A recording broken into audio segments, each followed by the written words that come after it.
ఇంత పెద్ద పిల్ల దొరుకుతుందని అస్సలు ఎక్స్పెక్ట్ చేయలేదు. That to such a cheap rent. Sir, మీరు నిజమనుకోండి అబద్ధం అనుకోండి, అక్కడున్న మనుషులు ఆ ఇంట్లో ఆత్మలు ఉన్నాయంటున్నారు. These are just stories. ఈ జనరేషన్లో కూడా ఇవన్నీ ఎవరు నమ్ముతారు కృష్ణ?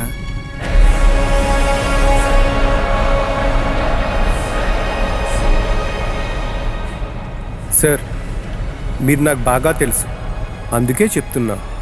10 years ముందు అక్కడ ఒక 40 years అతను ఉండేవాడంట. 2 నెలలు ఉన్నాడు. ఉన్నట్టుండి అతని వస్తువులన్నీ అక్కడే పెట్టి ఎక్కడికి వెళ్ళాడో ఎవ్వరికీ తెలియదు. దాని తర్వాత 7 years బ్యాక్ కొత్తగా పెళ్ళైన 2 couples వచ్చారంట. అప్పుడు కూడా ఏదో జరిగిందంట. మిస్ అయిన వ్యక్తి అస్తమాను కనపడేవాడంట. వాళ్ళు కూడా 1 month ఉండి ఖాళీ చేసి వదిలేసి వెళ్ళిపోయారు. 1 year అయ్యాక ఎవరో ఉండడానికి ట్రై చేశారంట. వాళ్ళు కూడా సేమ్ ప్రాబ్లం ఫేస్ చేశారంట. వాళ్ళు కూడా సేమ్ అలాగే 1 month ఉండి ఖాళీ చేసి వెళ్ళిపోయారు. 5 సంవత్సరాల నుంచి బంద్ పడిపోయిన విల్లాను మీరు ఓపెన్ చేయడానికి వెళ్తున్నారు.